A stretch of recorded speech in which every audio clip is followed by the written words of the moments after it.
Hello everyone, आज का हमारा टॉपिक है एजुकेशनल साइकोलॉजी।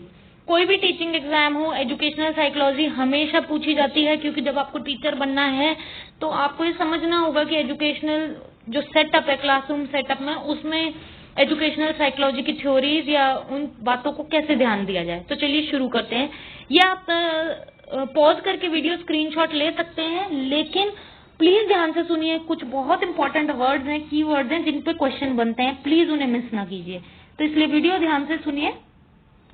चलिए हम शुरू करते हैं। Educational psychology is an applied science. पहला ही बहुत इंपॉर्टेंट पॉइंट आ गया है, अप्लाइड साइंस। एजुकेशनल साइकोलॉजी जो भी इसमें थ्योरीज बताई हैं, जो भी इसमें नई नई रिसर्च हुई है, अप्लाइड साइंस है। ऐसा ही नहीं है हम इस साइंस को अप्लाई करते हैं बच्चों पे, टीचर्स के बिहेवियर पे, बच्चों के बिहेवियर में, क्लासरूम सेटअप में। बहुत इंपॉर्टेंट वर्ड क्या है? अप्लाइड साइंस है। ये आ जाएगा कि ये अप्लाइड साइंस है या नहीं, कौन सी स्टेटमेंट सही है, कौन सी स्टेटमेंट गलत है, क्या ये बस एक थ्योरीज है, क्या ये अप्लाइड साइंस है? LIED, अप्लाइड साइंस है ये। Psychology is derived from two word, psyche and logos. तो ये आपको पता ही है, बहुत इंपॉर्टेंट है। एजुकेशनल साइकोलॉजी पढ़ रहे हैं तो साइकोलॉजी के वर्ड का ही मतलब पता होना चाहिए कि साइकी मायने सोल, लोगोस मायने साइंस। अब यहाँ पे आपको आगे चैप्टर समझने के लिए अभी समझ लीजिए साइकी मायने सोल। पहले हमने शुरुआत करी कि साइकोलॉजी क्या है, psyche, soul, logos, science. Soul की पढ़ाई को, सोल साइंस जो कि सोल से रिलेटेड है, उसे हम साइकोलॉजी कह देते हैं। पहली बात, पहली थ्योरी जो हमें बताई गई वो ये है, जो साइकोलॉजिस्ट ने डिस्कवर करी, जो बताई कि साइंस ऑफ सोल।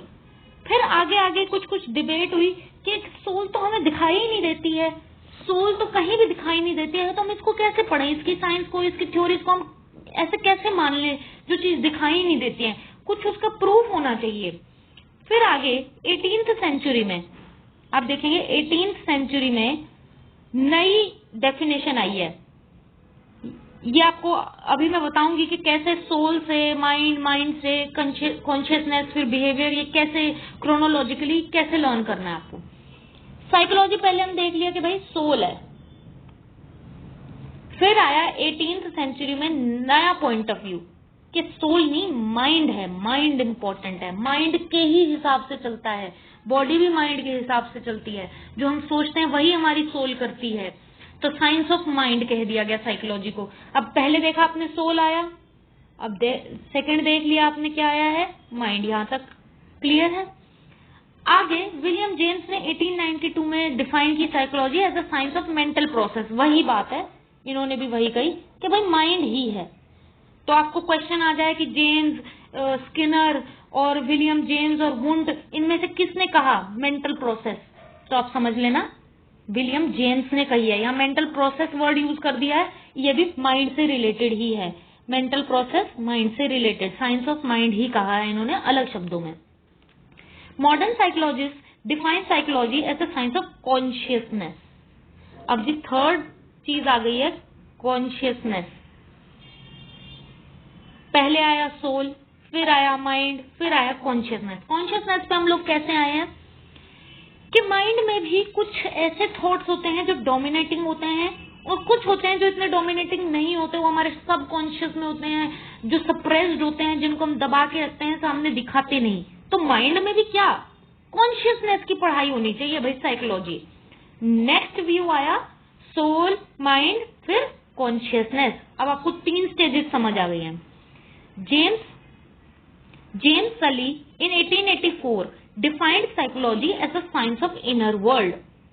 इनर, जैसे मैंने ऊपर कहा 18th सेंचुरी में science of mind, William James ने कहा मेंटल प्रोसेस, बात तो वही है साइंस ऑफ माइंड। अब यहाँ पे जेम्स सली ने भी कहा साइंस ऑफ इनर वर्ल्ड, बात वही है, कॉन्शियसनेस ही कह रहा है वो। इनर वर्ल्ड क्या, कॉन्शियसनेस, जो हमारे आंतरिक, जो हमारा वर्ल्ड बना के रखते हैं हम, जो हम चीजें सोचते हैं वो। फिर आए विलियम वुंड। विलियम वुंड बहुत ही ज्यादा इंपॉर्टेंट नेम है। इन्होंने डिफाइन किया इंटरनल एक्सपीरियंसेस। अब यहाँ वर्ड चेंज हो गया है, ना सोल है, ना माइंड है, ना कॉन्शियसनेस है, अब क्या आ गया, एक्सपीरियंसेस। एक्सपीरियंसेस कैसे? विलियम वुंट ने ये कहा कि साइकोलॉजी वो साइंस है जो हमारे इंटरनल एक्सपीरियंसेस पे बेस्ड होनी चाहिए। मान लीजिए रास्ते से आप जा रहे थे एक दिन एंड बाई चांस आपको किसी डॉग ने, स्ट्रे डॉग ने काट लिया, फिर आपका एक्सपीरियंस ऐसा रहा कि आपने मन में ये बात बना ली कि स्ट्रे डॉग भाई काट जाते हैं, लेकिन आपको बहुत लोगों ने कन्विंस करा कि क्या पता वो डरा हुआ हो, बीमार हो, थ्रेटेंड फील कर रहा हो, इसलिए आपको काट गया, लेकिन आपका एक्सपीरियंस अलग रहा है, तो आप अब उसी हिसाब से बिहेव करेंगे। आप देख रहे हो बिहेवियर की तरफ आने लग गई है बात। आगे चलते हैं, बिहेवियर की तरफ जब बात आने लगती है, अब देख लिए यहाँ ये चार्ट देखिए, सोल, माइंड, कॉन्शियसनेस, अब आ गया बिहेवियर। इंटरनल एक्सपीरियंसेस क्या लाते हैं? बिहेवियर डिटरमाइन करते हैं। आपका जो एक्सपीरियंस है वो आपका बिहेवियर बन जाएगा। जैसे मैंने अभी एक एग्जांपल देके सिखाया आपको, तो आपको ये वाली चीज याद रखनी है, सोल, माइंड, कॉन्शियसनेस, और अब आ गया बिहेवियर। यही चार्ट बहुत इंपॉर्टेंट है, यही क्रोनोलॉजिकली पूछा जा सकता है। आगे चलते हैं,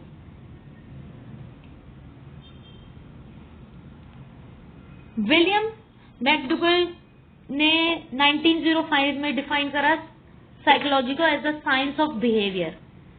साइंस ऑफ बिहेवियर, अब ये फाइनल बात है कि साइंस ऑफ बिहेवियर हो गया है जी साइकोलॉजी।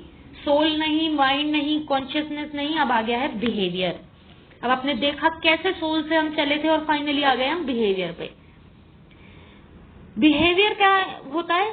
एक्सपीरियंस से डिटरमाइन होता है। मैंने आपको बताया जो आपके एक्सपीरियंस रहेंगे वही आपका बिहेवियर रहेगा। दो शब्द बहुत इंपॉर्टेंट है, एक्सपीरियंस और बिहेवियर, ये साथ साथ चलेंगे। एमसीक्यूज में सेंटेंस बेस्ड अगर एमसीक्यूज है तो देख लीजिएगा इन दो शब्दों को एक दूसरे के अगेंस्ट तो नहीं यूज किया गया, कहीं ऐसा कोई मीनिंग तो नहीं निकल रहा सेंटेंस में जो ये कहता हूं नहीं जी एक्सपीरियंस और बिहेवियर सेम इंटर रिलेटेड नहीं है, तो क्वेश्चन को गलत कर देना, वो नहीं है आपका आंसर। ये दोनों रिलेटेड हैं, एक्सपीरियंस और बिहेवियर रिलेटेड है, वही आपका सही ऑप्शन है। आगे देखेंगे बीएफ स्किनर, बहुत इंपॉर्टेंट पर्सन है ये।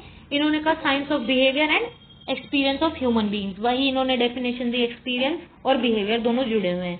क्रो ने भी वही कहा बिहेवियर, लेकिन अब इन्होंने ह्यूमन रिलेशनशिप को जोड़ दिया बिहेवियर के साथ। Psychology is the study of human behaviour and relationship.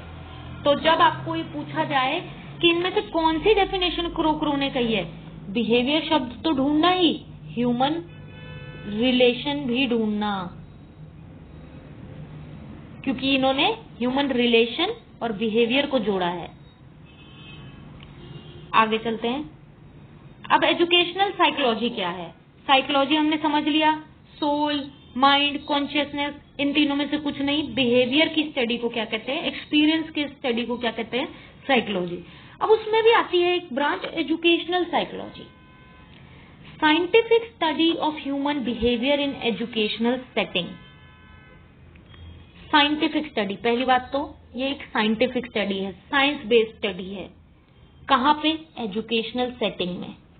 Psychology के हम जो थ्योरीज हैं, जो लॉज हैं, जो हमने बातें समझी, जब हम उनको एक एजुकेशनल सेटिंग में अप्लाई करने लगे उसे एजुकेशनल साइकोलॉजी कहते हैं। वही बात है findings of psychology applied in the field of education. जो जो हमने साइकोलॉजी की फील्ड में फाइंडिंग्स करी हैं, थ्योरीज बनाई हैं, जब हम उन्हें एजुकेशन में अप्लाई करने लग जाते हैं उन्हें एजुकेशनल साइकोलॉजी कह देते हैं। ई स्किनर ने कहा educational psychology deals deals with the behaviour of human beings in educational situations.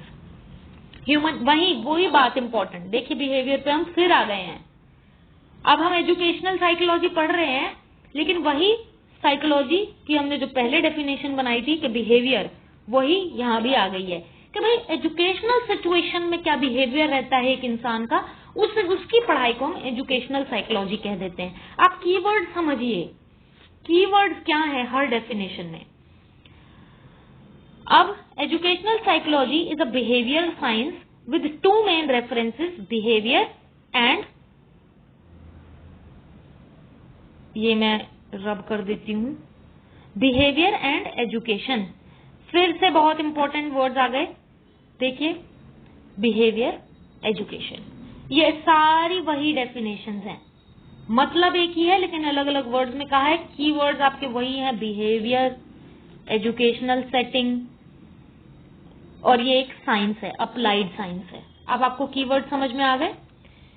Next chapter में जो हम करने वाले हैं इसी की कंटिन्यूटी में वो होगा nature of educational psychology, scope of educational psychology, क्या एम है, क्या ऑब्जेक्टिव है, इसकी क्या नीड है, और फिर कुछ बहुत इंपॉर्टेंट डेफिनेशंस जो हमेशा एग्जाम पर्पज से पूछी जाती हैं, एग्जाम्स में आता है ये किसने कहा, इनमें से किसने कौन सी डेफिनेशन किसकी है।